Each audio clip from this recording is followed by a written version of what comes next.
Year 2 of the Hugh Freeze era on the Plains quickly approaches, and these are my best and worst case scenarios for Auburn football in 2024.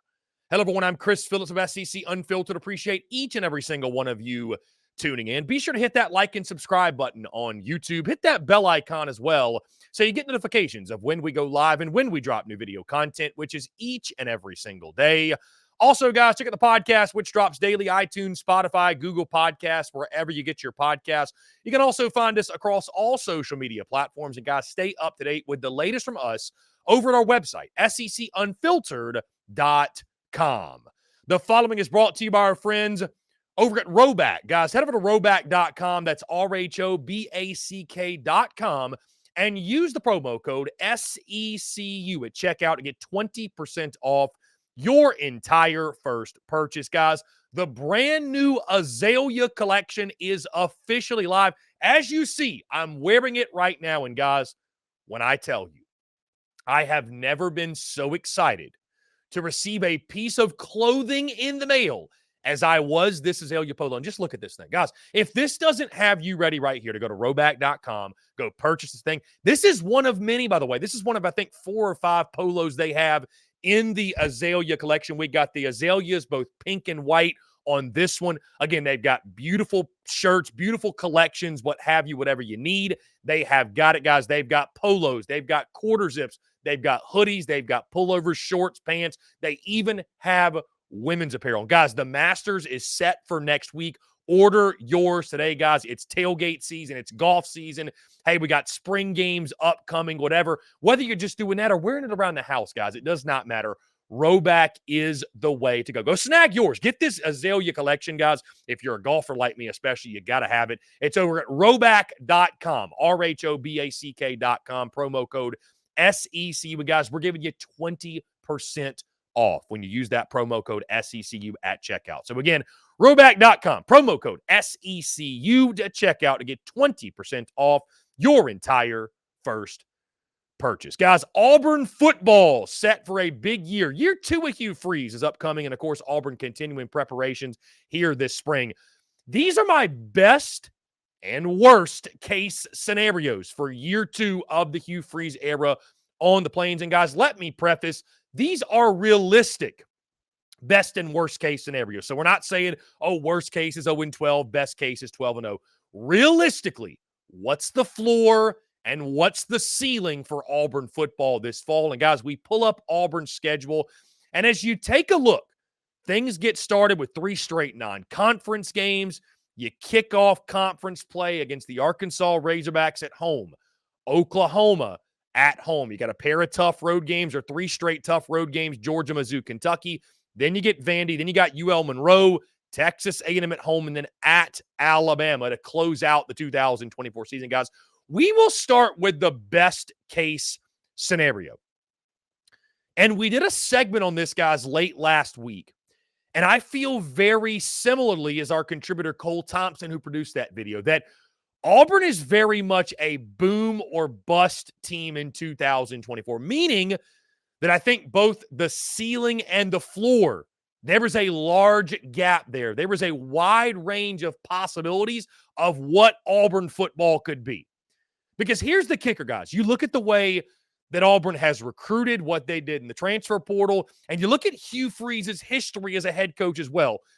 Most, if not all, his teams take a major jump in year 2. And when you look at the best case scenario, Hugh Freeze taking over the offense, right? I know many of us are not thrilled that Peyton Thorne is back.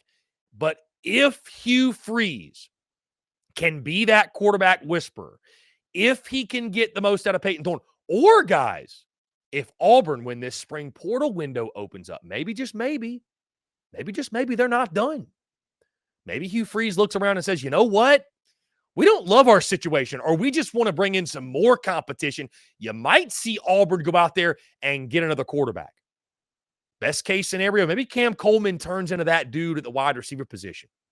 It gives another threat on the offensive side. The defense takes a step forward in year 2 of Hugh Freeze. And then, guys, you look at the schedule, like I mentioned.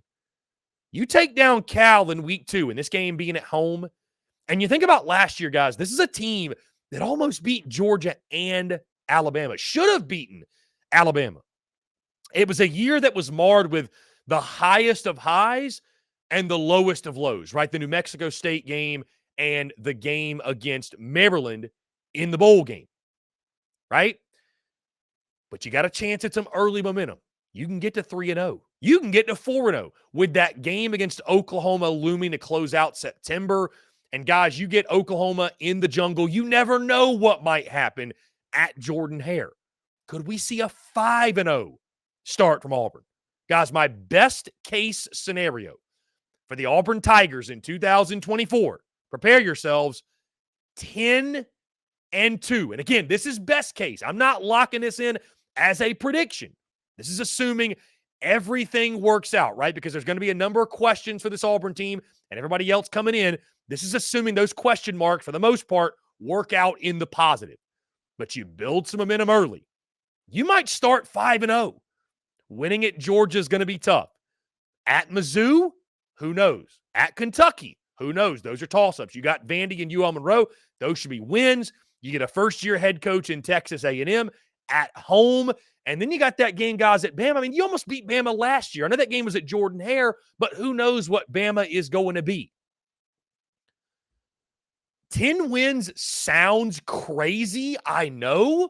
But guys, with the way the schedule sets up and the opportunity to build momentum and a team that'll be gaining confidence, a quarterback and an offense that'll be gaining confidence, I'm not saying it's likely, but I do think the ceiling, and if Auburn's going to boom, I think they very well could be a dark horse college football playoff contender. Now, let's talk worst case scenario, okay?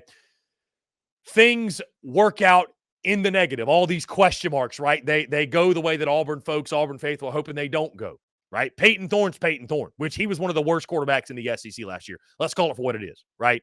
One of the worst quarterbacks in the league.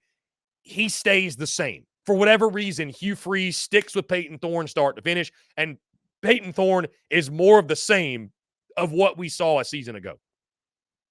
Cam Coleman's not quite ready to make that impact on the outside, right? The Auburn offense just flat out stalls like it did last year. And the schedule shows its teeth, and we see more of the same from Auburn last year where, again, such a volatile group, right? At their best, could have beaten Georgia, should have beaten Bama. At their worst, lost to New Mexico State on the home field and got embarrassed by Maryland in that bowl game. You lost to Cal last year. If you lose that game week 2, guys, I think that's where the worst-case scenario starts to come into play. You lose that game week 2 to Cal, I think worst case, that's where things can really, really turn for the negative, right? Because Arkansas could even be a sneaky trap game. Oklahoma is going to be tough. Road trips to Georgia, Mizzou, even Kentucky, enough said, right? You're going to handle Vandy. You're going to handle UL Monroe. So I look at this schedule, guys. There should be 4 kick-in wins. Bama, New Mexico, Vandy, and La Monroe. Outside of that, do you throw Arkansas in there as a likely win? Do you throw Cal in as a likely win? The rest are toss-ups, really, truly. The rest are toss-ups. Even Texas A&M, who I think is going to be a sneaky good club this year, right? The road games are tough. All that being said, though, I think the worst-case scenario, guys, year 2 of Hugh Freeze, taking over the play calling, this team should be improved. Year 2 of Hugh Freeze, I'm going worst-case scenario at 6-6. I think worst case, this is a team that makes a bowl game. At 6-6, I think it's going to be a lot like year 1. Very volatile, very up and down, very inconsistent. I don't think Auburn fans would be thrilled with that, nor should they be. But I don't think the floor is missing a bowl game. I don't. Because, again, you got 4 built-in wins in this schedule, which I say built-in. I mean, we probably said New Mexico State was a built-in win last year, and sure enough, you didn't win that game. But I think it's safe to say you got 4 built-in wins. It was Alabama A&M, New Mexico, La Monroe, and Vandy, right? Can you beat Arkansas on the home field? That's 5. Can you beat Cal at home? That's 6. What's Kentucky going to be, right? what's A&M going to be year one of a new head coach? So I don't think below 6. I think Auburn's going to go to a bowl game at minimum this year, but the worst case certainly going to fall below the expectations of what Auburn fans want in year 2 of Hugh Freeze. So truly, boom or bust, it applies to Auburn football in year 2 of Hugh Freeze. My best case and worst case scenarios for Auburn: best case 10-2, worst case 6-6. How would you label the best case and worst case for what Hugh Freeze and this Auburn football program will do in the 2024 season? Guys, that's going to do all for me. Appreciate each and every single one of you tuning in. Be sure to hit that like and subscribe button on YouTube. Hit that bell icon as well so you get notifications of when we go live and when we drop new video content, which is each and every single day. Also, guys, check out the podcast, which drops daily: iTunes, Spotify, Google Podcasts, wherever you get your podcasts. You can also find us on all social media platforms. And check out our website, SECUnfiltered.com, for the latest from us. Until next time, guys, I'm Chris Phillips of SEC Unfiltered. Appreciate each and every single one of you tuning in, and we'll catch you on the other side.